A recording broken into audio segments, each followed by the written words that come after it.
Hello everyone, welcome to the channel, and today we are going to learn BDS with SA. And so today we are going to start pharmacology, and as you can see it is mastering BDS, your last minute help for all the exams that is in your mastering. Now आज हम क्या करने वाले हैं, हम पूरे 207 pages जो mastering के हैं वो हम कंप्लीट करने वाले हैं. That is going to be very helpful for you. धीरे धीरे चलेंगे, सारी चीज़ें करेंगे और बहुत मज़े से करेंगे. Let's come to the first route. Describe the routes of administration of the drugs. Give example. तो हमें यहाँ पे ड्रग्स के रूट्स लिखने हैं. ड्रग्स के क्या लिखने हैं? ड्रग्स के रूट्स लिखने हैं. Routes can be broadly divided into. दो तरीके से रूट डिवाइड होता है हमारा. पहला होता है लोकल और दूसरा होता है सिस्टमिक रूट. लोकल में हमारे 3 पार्ट्स आते हैं. Topical, deeper tissues, arterial. क्या पार्ट आते हैं हमारे पास लोकल में? टीडीए. टड़ा टाड़ा. ओके, तो ऐसे लर्न कर लो. सो लोकल रूट्स में आपके पास क्या क्या आते हैं? Topical, deeper tissues and arterial supply. TDA, topical, deeper tissues, arterial supply. तो हमारे पास ये क्या हो गए? Local routes. लोकल रूट्स का मतलब क्या होता है? The routes can only be use for localize lesion. किसी एक पर्टिकुलर लोकलाइज लीजन के लिए जब हम रूट्स ड्रग्स दे रहे हैं, उस रूट को जब हम फॉलो कर रहे हैं तो हम लोकल रूट्स कहते हैं. जिसमें हमारे पास TD आता है, topical, deeper tissues and arterial supply. जब भी मैं बोल रही हूँ, मैं आपसे उम्मीद करती हूँ कि आप लोग भी मेरे साथ रिपीट करेंगे. जितना आप रिपीट करेंगे उतना ही आपके लिए बेनिफिशियल होगा. Now let's come to topical. These are applied on the surface for localized action. किसी भी टॉपिकल मतलब किसी भी लोकलाइज्ड एक्शन वाले सरफेस के लिए हम इसको अप्लाई कर सकते हैं. इस ड्रग का नाम आप लिख सकते हैं कि आप क्रीम है, जैसे क्रीम है तो जैसे आपको किसी स्किन के ऊपर कुछ लग गया आपको, तो आपने स्किन के ऊपर क्रीम लगा ली. तो ये क्या है आपका? ये टॉपिकल रूट है ड्रग एडमिनिस्ट्रेशन का. क्या है ये हमारा? Topical route of drug administration. अगर मैं डीपर टिश्यूज़ की बात कर रही हूँ, deeper tissues can be approached using a syringe और अ नीडल.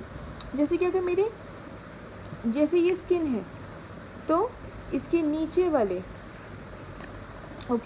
इसके नीचे वाले लेयर में मुझे स्किन की बीनीथ जो लेयर होती है सब एपिडर्मल स्किन, तो वहाँ पे अगर कोई लीजन हो गया तो आप इंजेक्ट कर सकते हैं, यहाँ पे सिरिंज लगा सकते हैं. तो ये डीपर टिश्यूज़ का ये रूट हो गया. पर आपने उसी एरिया में जो है क्या किया है? उसी एरिया में ड्रग दी है. फिर arterial supply.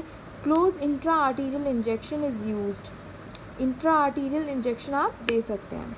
Anti cancer drugs can be infused brachial artery to localize the effect for the limb and malignancy. तो अभी तक हमने क्या पढ़ा? एक बार से रिवाइज करते हैं. फिर से हमने क्या पढ़ा? Topical routes. क्या क्या पढ़ा हमने? Topical routes, deeper tissues and arterial supply. क्या पढ़ा है मैंने? Topical routes, deeper tissues and arterial supply. Can anyone please repeat with me? Can you please repeat with me? Yes. हमने क्या पढ़ा है? Topical roots. टॉपिकल रूट्स मतलब जो हम कैसे दे रहे हैं? स्किन पे दे रहे हैं. अगर हमें मेरी स्किन में कुछ हो गया है मुझे, तो आप डॉक्टर लोग मुझे क्या देंगे? क्रीम लगा देंगे. ठीक है, या किसी भी पेशेंट को हम क्रीम लगा देंगे. Okay, and patient is must, patient is everything for us, so we need to respect the patient. Alright. Now if I am coming to the deeper tissues, तो डीपर टिश्यू में अगर कोई चोट लगी है तो हम सिरिंज या नीडल से कर सकते हैं, या फिर lignocaine. What is lignocaine? Lignocaine हमारा एक लोकल एनेस्थेटिक है, ये भी हम दे सकते हैं. और अभी हम आएंगे. और आर्टीरियल सप्लाई दे सकते हैं. तो अभी हमने पढ़ लिया कि इंट्रा आर्टीरियल इंजेक्शन हम दे सकते हैं, जैसे कि कैंसर ड्रग्स भी हम इससे दे सकते हैं. फिर आ जाते हैं सिस्टमिक रूट्स पे. सिस्टमिक रूट थोड़ा सा बड़ा है. Drugs in these routes absorb into the blood and is distributed all over. यहाँ क्या होता है? जैसे अगर मैंने ड्रग, जैसे ये ब्लड वेसल है, ठीक है, drug in these routes absorb into the blood. यहाँ पे ब्लड में अब्जॉर्ब हो जाएगी एंड डिस्ट्रीब्यूटेड ऑल ओवर, और हर जगह डिस्ट्रीब्यूट हो जाएगी ये ड्रग. इस अच्छे से डायग्राम से आप समझ जाइए कि आर्टरी किस तरीके से बाकी सारे अपने दोस्तों को दे रही है. ठीक है, हर जगह डिस्ट्रीब्यूट हो रही है. तो इससे समझ जाना. ठीक है, अगर मेरे डायग्राम्स और मेरे फ़नी बातों से और कुछ कुछ निमोनिक से हम समझ पाते हैं फार्मा को, सो इससे बेटर हमारे लिए कोई बात नहीं हो सकती। सो ओरल इसमें क्या आता है, ड्रग्स इन दिस रूट्स पूरी बॉडी में जाती है। पर क्या लोकल रूट्स में ऐसा होता है? नहीं, लोकल रूट्स में ऐसा बिल्कुल नहीं होता है। यहाँ पे सिर्फ लोकलाइज लीजन पे ही जाती है। जहाँ पे हमने क्या पढ़ा था, TDA, आपको मैं भूलने नहीं दूंगी। TDA में क्या पढ़ा था आपने? Topical, deeper tissues, arterial supply. Then आते हैं systemic routes. Drugs in these routes absorbed into the blood and distributed all over, right. ना ओरल में क्या आता है? Is the most common route, it is safer and more convenient and cheaper. What is the oral route? It is distributed all over and it is oral, मतलब ये है patient, इसके mouth में अगर हम देंगे तो क्या होगा? ओरल रूट होगा। It is safer, more convenient, cheaper होता है ये। अगर मैं सब लिंगुअल और बक्कल रूट दूँ, सब का मतलब होता है बिलो, सबका मतलब क्या होता है? Below. Where ever the word sub means comes that is below and lingual means tongue. तो बिलो द टंग अगर आप कोई ड्रग को रख रहे हैं तो वो सब लिंगुअल ड्रग हो गया। इतना ही आपको लिखना है, placed under the tongue. Absorption relatively rapid, example nitroglycerine, isoprenaline और क्लोनिडीन। एक एग्जाम्पल याद रख लो, क्लोनिडीन। क्लोनिडीन, क्या एग्जाम्पल याद रखेंगे? टंग के नीचे क्लोनिडीन, टंग के नीचे क्या रख रहे हैं हम? क्लोनिडीन रख रहे हैं। क्या रख रहे हैं? क्लोनिडीन रख रहे हैं, ठीक है। फिर आते हैं rectal route. Certain irritant and unpleasant drugs can B put into the rectum, ठीक है। जैसे आप डायजेपैम तो बहुत फेमस ड्रग है, diazepam is very famous drug, so we can learn rectal में से डायजेपैम, ओके। देन क्यूटेनियस मतलब highly lipid soluble drugs can be applied over the skin. जब हम स्किन के ऊपर ड्रग को अप्लाई कर रहे हैं जो हाईली लिपिड सॉल्युबल होती है, मतलब स्किन की जो लेयर होती है वो किससे बनी होती है? फैट्स यानी लिपिड से। तो जो ये ड्रग्स लिपिड सॉल्युबल होती हैं उन ड्रग्स को हम स्किन के ऊपर रखते हैं। And prolong absorption, these drugs are applied over the superficial area of the skin, जैसे कि ट्रांसडर्मल पैचेस, थायरॉक्सिन पैचेस, ये सब। फिर आते हैं inhalation. Volatile liquids and gases are given by the inhalation. आप कई बार ड्रग्स को क्या करते हैं? कुछ ड्रग्स को आप इनहेल करते हैं, कुछ ड्रग्स को क्या करते हैं आप? इनहेल करते हैं। तो कुछ ड्रग्स को जब हम इनहेल करते हैं तो उसे क्या कहते हैं? इनहेलेशन कहते हैं। अस्थालीन फॉर दी ब्रोंकियल अस्थमा, जब आपने देखा भी होगा कई बार कि लोग अस्थमा जिनको है वो इनहेल करते हैं, तो that is Asthalin drug, okay. Then nasal, the mucosal membrane of the nose can readily absorb many drugs. जो म्यूकोजल मेम्ब्रेन नोज का है वो भी बहुत सारी ड्रग्स अब्जॉर्ब कर सकता है, जैसे इंसुलिन आपका ड्रग है। तो बहुत सारी फेमस ड्रग्स हमने पढ़ी।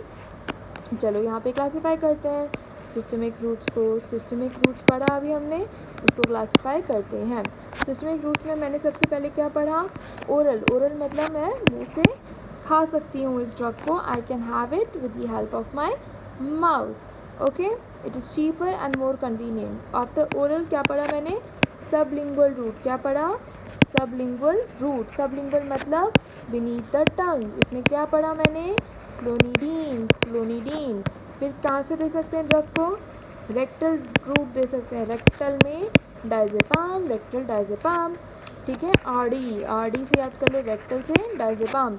फिर क्यूटेनियस, कुछ हम ऊपर लगा सकते हैं जो लिपिड सॉल्युबल होती हैं, उन ड्रग्स को हम ऊपर लगा सकते हैं, ठीक है। स्किन के ऊपर लगाएंगे। इनहेलेशन मतलब जैसे आस्थमिन ड्रग है, कुछ पेशेंट्स को आस्थमिन ड्रग दी जैसे कि ब्रोंकियल अस्थमा में। और नेज़ल रूट है। नेज़ल रूट में आप क्या करते हैं? जो आप नेज़ल नोज के जो the mucous membrane of the nose can readily absorb many drugs and the best example is insulin, so NIRD. Then parenteral route क्या होता है? This refers to the administration by injection which takes the drug directly into the blood. Parenteral क्या होता है? आप injection देंगे। तो बहुत सारे टाइप्स होते हैं इसमें, subcutaneous, intramuscular, intravenous and intradermal. या तो आप IV दे सकते हैं, या फिर SC दे सकते हैं, या फिर IM दे सकते हैं। और आगे आप ये वर्ड्स पढ़ेंगे, ठीक है। सो IV मतलब intravenous, intramuscular and subcutaneous and intradermal. Subcutaneous injections दे सकते हैं जैसे इंसुलिन का, इंट्रामस्कुलर इंजेक्शंस दे सकते हैं जैसे डिक्लोफेनाक सोडियम का, इंट्रावीनस दे सकते हैं जैसे नॉर्मल सेलाइन का, एंड इंट्राडर्मल दे सकते हैं जैसे BCG वैक्सीन। क्या एक बार दोबारा क्लासीफाई करने की ज़रूरत है? Is there the need? Okay, let me do it again for you. Okay, अब आप लोग मेरे साथ बोलेंगे। क्या बोलेंगे? ड्रग का नाम बोलेंगे और क्या बोलोगे? ठीक है, तो पहला हो गया हमारा, 2 टाइप्स के हमारे रूट्स होते हैं। पहला हो गया हमारा लोकल रूट्स। ठीक है, लोकल रूट्स में मैंने क्या बताया आपको? TDA। TDA T for topical, D for deeper tissues,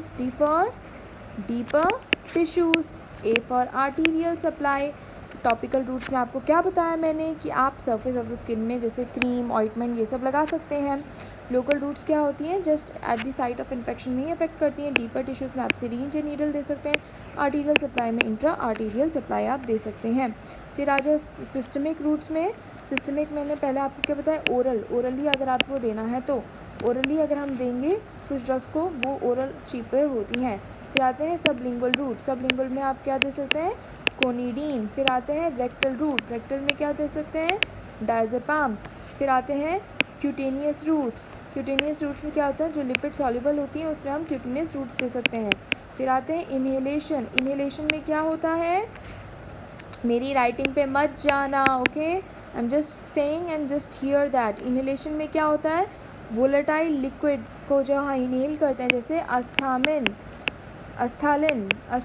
in the bronchial asthma and nasal routes होते हैं जो हम नोज़ में दे सकते हैं, जैसे कि इंसुलिन। और फिर आते हैं पेरेंटल रूट्स। पेरेंटल रूट्स क्या होते हैं?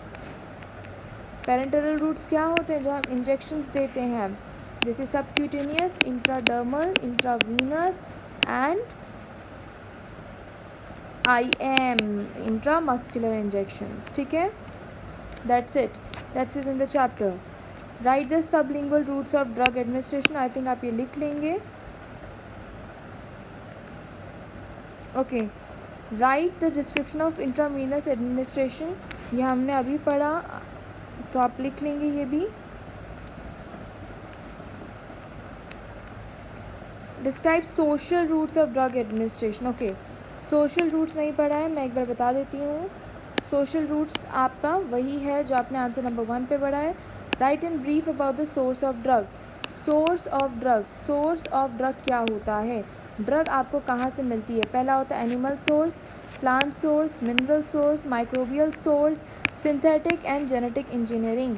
ये तो बहुत टफ हो गया, इतनी जल्दी बोल दिया मैंने। तो आते हैं सबसे पहले एनिमल सोर्स में। किस सोर्स में आएंगे हम सबसे पहले? एनिमल सोर्स में। किस सोर्स में आओगे? बताओ, चिल्लाओ। एनिमल सोर्स में some drugs like insulin which are obtained from the pancreas of the beef of pork. Animal source जैसे इंसुलिन है, ये कहाँ से मिलता है हमें? Pancreas of beef of pork से मिलता है। ठीक है, फिर आते हैं plant source. Some drugs obtained from the plant like quinine. Mineral source, minerals are obtained from the minerals and other salts like ferrous sulphate, iodine. Microbial source में आप क्या लिख सकते हैं? जो आपको micro organism like bacteria, yeast, fungi, इन सब से मिलते हैं। There antibiotics. And synthetic drugs क्या होती हैं? जो आपको सिंथेटिकली ऑब्टेन होती हैं। और जेनेटिक इंजीनियरिंग मतलब some drugs like human insulin, human growth hormone are formed by using the recombination of DNA technology. आ गया, लर्न हो गया, नहीं हुआ? ठीक है, रिविजन करते हैं। Let's do the revision. सबसे पहले आ गया एनिमल सोर्स। एनिमल सोर्स से क्या मतलब? जो बीफ, जो हम ड्रग्स कुछ लाइक इंसुलिन जैसे ऑब्टेन करते हैं from the pancreas of beef और पोर्क। प्लांट सोर्स हो गया, जो हम ड्रग्स कुछ प्लांट से ऑब्टेन करते हैं, जैसे आप पेपेवर ले सकते हैं, which is a very good example of the morphine drug, papaver somniferum. You can just write papaver if you want. Then you have mineral source, minerals ले सकते हैं आप कुछ, आयोडीन जैसे हो गया। माइक्रोबियल सोर्सेज ले सकते हैं, जैसे एंटीबायोटिक हो गया। फिर सिंथेटिक ड्रग्स ले सकते हैं आप कुछ, जो आपकी सिंथेटिकली ऑब्टेन होती है। और जेनेटिक इंजीनियरिंग जैसे ह्यूमन इंसुलिन और ह्यूमन ग्रोथ हार्मोन, जो कि आप DNA टेक्नोलॉजी से ऑब्टेन कर सकते हैं। Oral route of drug administration, I think we have done. You can write it in your exam. Now, write a short note on transdermal drug. Transdermal drug. The transdermal patches are devices in the form of the adhesive, various shapes and sizes, which deliver contained drug at a constant rate into the system circulation via stratum corneum. The drug is held in a reservoir between an occlusive banking film and the rate control micromembrane, the under surface of which is smeared with an adhesive impregnated with promising dose of drug. क्या मतलब हुआ? ये तो बहुत tough हो गया. Transdermal patches क्या होते हैं? ये डिवाइसेस होती हैं जो एडेसिव पैचेस की फॉर्म में होती हैं, वेरियस शेप में होती हैं, साइजेस में होती हैं, जो कि deliver the contain drug at a constant rate में उसको सप्लाई करती हैं to a systemic circulation via एक stratum corneum. I hope you are well versed with the word stratum corneum. इतना ही बहुत है. ये हो गया ट्रांसडर्मल ड्रग डिलीवरी सिस्टम के ऊपर. क्या होती हैं ये सेल्फ एडमिनिस्टर कर सकते हैं हम. बेटर पेशेंट कॉम्प्लायंस, पेशेंट के लिए बहुत बेटर होती है. प्रोलॉन्ग ड्यूरेशन ऑफ एक्शन होता है इसका. सिस्टम प्रोलॉन्ग मतलब लंबे टाइम तक आप चला सकते हैं इसको. सिस्टमिक साइड इफेक्ट्स के डिक्रीज, साइड इफेक्ट्स इसका डिक्रीज हो सकता है. First pass metabolism is bypass. Disadvantage क्या है? ऑब्वियसली कॉस्टली होगा. इतना ईज प्रोवाइड कर रहा है ज़िंदगी में कुछ तो. Local irritation can lead to dermatitis and itching and it can go off unnoticed with the patients. Write short note on essential drugs. WHO has defined essential drugs as those that satisfy the priority health care needs of the population. उन्हीं drugs को WHO ने essentials बताया है जो patient की health need को satisfy कर रहे हैं. ठीक है, वही ड्रग्स आपकी क्या होंगी? एसेंशियल ड्रग्स होंगी. Now WHO published the first model of essential drug in 1977. ये बताने की ज़रूरत नहीं है, अंग्रेज़ी सब समझते हैं. Essential drugs are supposed to be available in the hospital for proper functioning of the basic health care system at all the time. ठीक है, सब अच्छी है. मतलब it is expected that all countries should prepare this essential drugs according to their own requirement. आप यही सब बस छोटे छोटे पॉइंट है. It has been realized that only handful of the drugs out of multi can meet the health care needs. बहुत ही कुछ जो ड्रग्स हैं out of so many drugs वो हमारे असेंशियल ड्रग्स हैं क्योंकि वो हेल्थ केयर नीड्स को मीट कर पा रही हैं. नाउ ब्रांचेस ऑफ फार्माकोलॉजी पढ़ने की आपको ज़रूरत नहीं है. Route of inhalation, route of drug administration I think आपको पता है. रूट्स ऑफ ड्रग एग्जाम्पल हमने कर लिया है.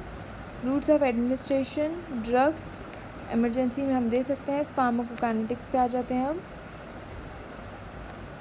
फार्माकोकाइनेटिक्स में जब हम पढ़ते हैं तो हमारा सबसे इम्पॉर्टेंट टॉपिक होता है बायो अवेलेबिलिटी, जिसके ऊपर बहुत ज़्यादा क्वेश्चन आता है. बायो अवेलेबिलिटी है क्या? Bioavailability is the major of fraction of an administered dose of drug that reaches the systemic circulation in an unchanged form. ठीक है, वो सिस्टमिक सर्कुलेशन में एक अनचेंज्ड फॉर्म मतलब चेंज नहीं होगी उसकी फॉर्म में एंटर कर जाएगी. And reaches the systemic circulation in the unchanged form. दोनों ही सेम लाइन है. When we give a drug orally, जब हम किसी पेशेंट को ओरली ड्रग देंगे तो क्या होगा? First it is absorbed into the portal circulation and reaches the liver. Here some of the drug may be metabolised and rest of the drug reaches the systemic circulation. अब क्या हो रहा है? जब हम कुछ ड्रग्स पेशेंट को दे रहे हैं, ठीक है, तो वो पोर्टल सर्कुलेशन में कुछ ड्रग्स मेटाबोलाइज हो जाएंगी और कुछ ड्रग्स हमारी सिस्टमिक सर्कुलेशन में आएंगी. Thus absorption and first pass metabolism are two important determinants of the bioavailability. जो फर्स्ट पास पहली बार जहाँ से वो पास होकर मेटाबोलाइज हो रहा है और हमारी जो सर्कुलेशन है, ठीक है, वो दो इम्पॉर्टेंट फैक्टर्स हैं. जहाँ पे एब्जॉर्प्शन हो रहा है और फर्स्ट पास मेटाबॉलिज्म जहाँ पे हो रहा है, हमारे दो इम्पॉर्टेंट फैक्टर्स हैं बायो अवेलेबिलिटी के लिए. तो क्या इम्पॉर्टेंट फैक्टर्स हैं? ऐसे तो तुम्हें याद नहीं रहेगा. ए एफ क्या है factors? A F absorption, A F first pass metabolism, A F P M. So A F M सुनते हैं हम. क्या सुनते हैं? F M radio. क्या सुनते हैं? ए एफ एम. ए नाम का एफ एम सुनते हैं.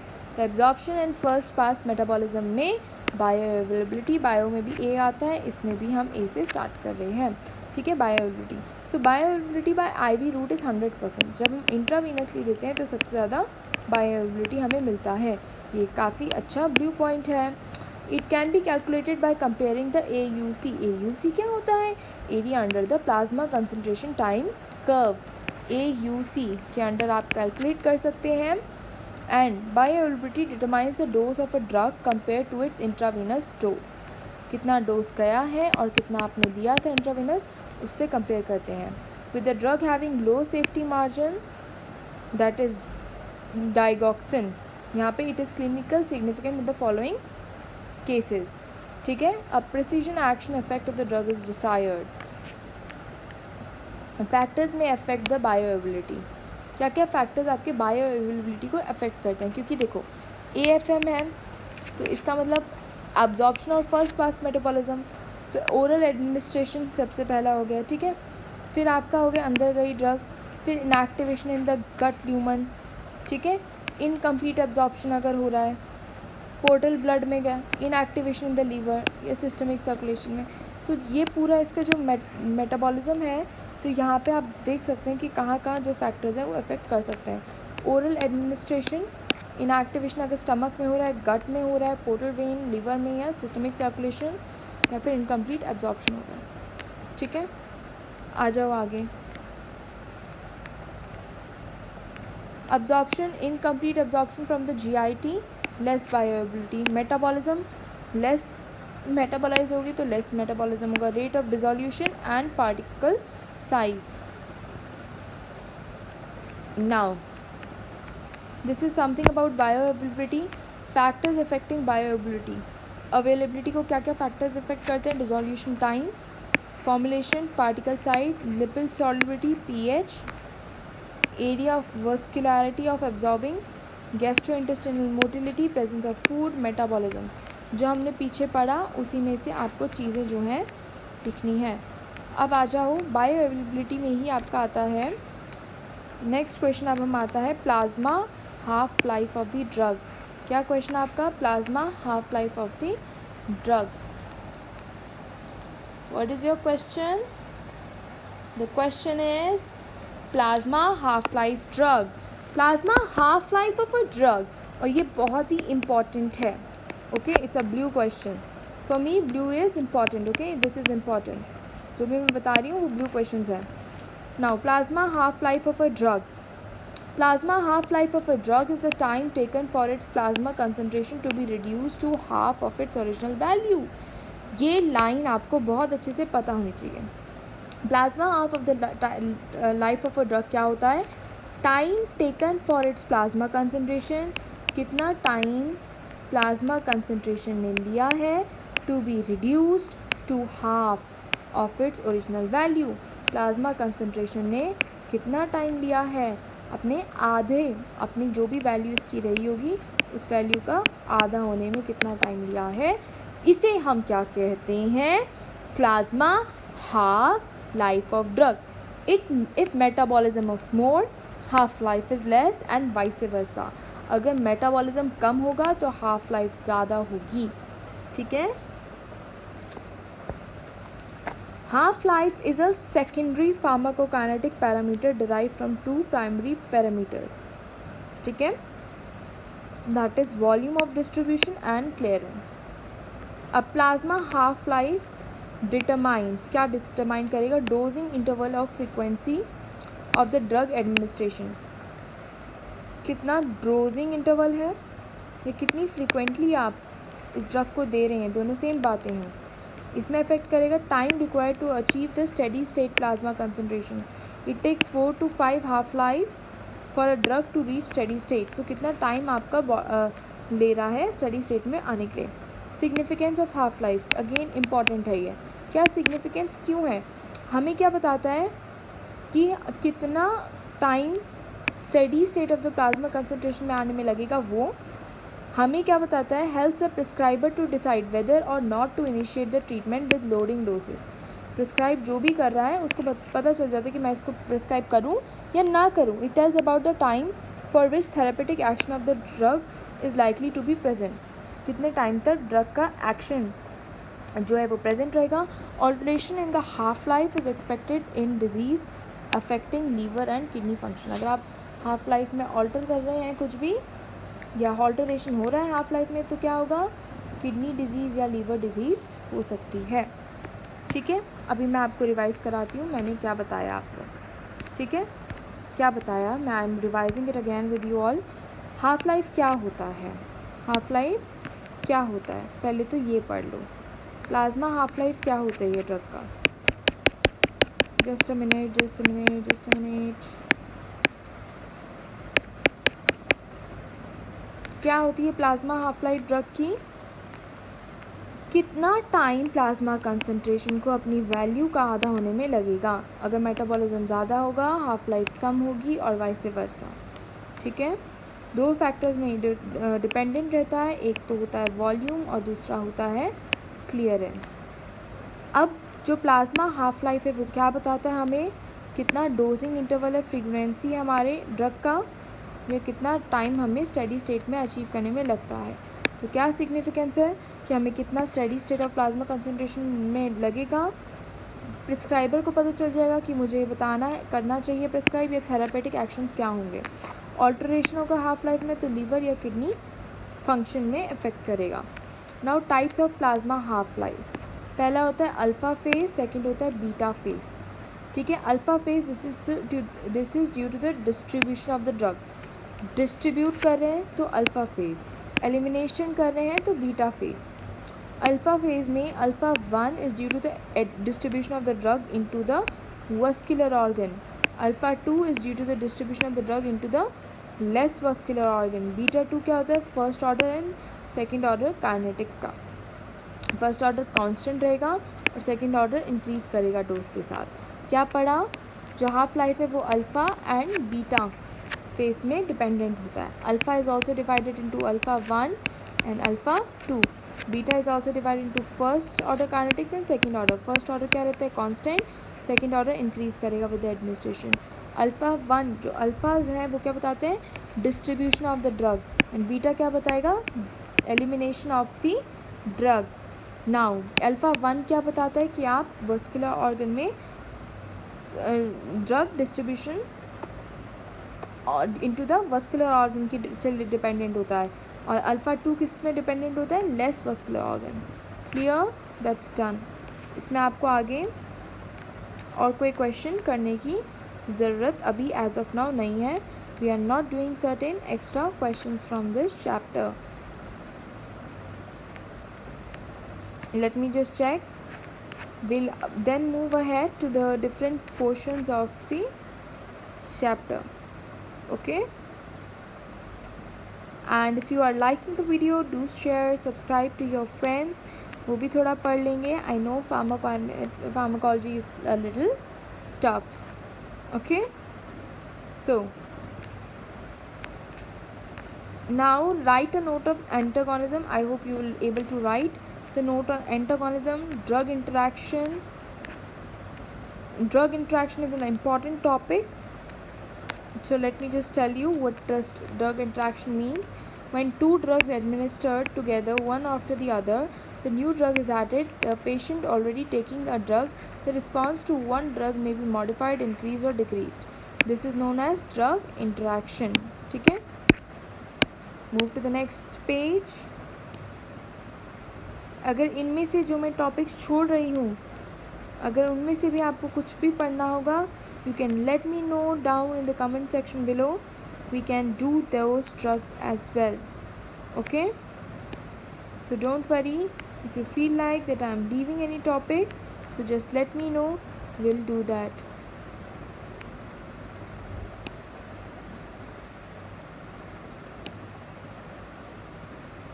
Now description about drug induced diseases and adverse effect drugs. Now drug induced diseases are also called as iatrogenic disease or physician induced disease. Drug induced disease मतलब physician induced disease भी हम इसको कह सकते हैं. This is functional disease caused by the drugs which persist even after offending the drugs has been withdrawn and largely eliminated. Examples: peptic ulcer by salicylates, Parkinsonism and hepatitis by isoniazides, and discoid lupus erythematosus by hydralazine. Now adverse effects अगर हमें drug के बताने हैं, मतलब adverse effects का क्या होता है classification. Adverse effects of the drugs has been classified as, किस तरीके से हमने क्लासिफाई किया है. Predictable reaction, Then it is divided into side effects, secondary effect, toxic effect, drug habituation and dependence, drug withdrawal reaction. तो अब सबसे पहले पढ़ते हैं एडवर्स इफेक्ट्स में साइड इफेक्ट्स. और आपको पता है adverse effects is very famous topic. These are unwanted but often unavoidable pharmacodynamic effect that occurs in the therapeutic doses. ये क्या होते हैं? अनवांटेड होते हैं बट ऑफन अनअवॉइडेबल. अनअवॉइड नहीं, हम इसे अवॉइड नहीं कर सकते हैं. A side effect may be based on the same action of the drug. For example, dryness of the mouth with atropine. A side effect may be based on the different facet of the action. ठीक है, या तो आपका same action of the drug या फिर facet action of the drug. Now secondary effects क्या होते हैं? These are indirect consequences of the primary action of the drug. जो ड्रग का प्राइमरी एक्शन है उसके कॉन्सिक्वेंसेज से सेकेंडरी इफेक्ट हो सकता है. टॉक्सिक इफेक्ट्स क्या होते हैं? They are result due to overdose or long use of the drugs. Okay. Drug habituation and dependence, drugs capable of altering the moods. Toxic effects हो गए, रिजल्ट्स द ओवरडोसेज. ये किससे होते हैं? ओवरडोसेज से. ओवरडोसेज से क्या होगा? Anything excess is toxic. तो अभी तक हमने क्या पढ़ लिया? Side effects, secondary effects, toxic effects, drug habituation and dependence. Drugs capable of altering the moods and feeling. किसी ड्रग की आपको हैबिचुएशन है तो वो क्या है? एडवर्स इफेक्ट है. ठीक है, जैसे आपने कुछ यूफोरिक ड्रग्स ली, कोई भी ओपियोइड्स हो सकते हैं वो. ड्रग्स विड्रॉल रिएक्शन, किसी भी आपने ड्रग का सडन स्टॉपेज कर दिया तो वो भी एक एडवर्स इफेक्ट में आ सकता है. Teratogenic effect, this refers to the ability of the drug to cause congenital abnormality in the foetus. कहीं पे भी एबनॉर्मलिटी कर सकता है. That is teratogenic drug induced in the disease or iatrogenic disease. When certain drugs are used chronologically they can produce disease. So that is iatrogenic drug induced disease को भी हमने यहाँ पे यही पढ़ा था, आयोट्रोजेनिक डिजीज. एडवर्स इफेक्ट्स में ये तो हो गए आपके प्रिडिक्टेबल और unpredictable reactions. Means drug allergy, photosensitivity या फिर आइडियोसिंक्रेसी. ड्रग एलर्जी मतलब आपका इम्यूनोलॉजिकली मीडिएटेड रिएक्शन है, वो स्टीरियोटाइप सिम्टम्स कुछ प्रोड्यूस कर रहा है जो अनरिलेटेड है उस ड्रग के इफेक्ट से. हमने कुछ इफेक्ट्स पढ़े होंगे इस ड्रग के, वो उस ड्रग से बिल्कुल अनरिलेटेड है एकदम से, तो ये ड्रग एलर्जी है. या फिर फोटो सेंसिटिविटी, सेंसिटाइजेशन है उसका यूवी रेडिएशन से. या फिर idiosyncrasy means it generally determined by the abnormal reaction of the chemicals. तो प्रिडिक्टेबल में आपने क्या क्या पढ़ा, कौन कौन से याद है आपको? जैसे आपने टेट्राजेनिक पढ़ा, आपने साइड इफ़ेक्ट्स पढ़े ड्रग के, आपने ड्रग का सेकेंडरी इफ़ेक्ट्स पढ़े, आपने हैबिचुएशन और डिपेंडेंस के ऊपर पढ़ा. ओके, ड्रग विड्रॉल रिएक्शन पढ़ा. And then when we came to unpredictable, this is drug injury, photosensitivity and idiosyncrasy. Idiosyncrasy आप भूल जाएंगे, determined by the abnormal reactivity of the drug.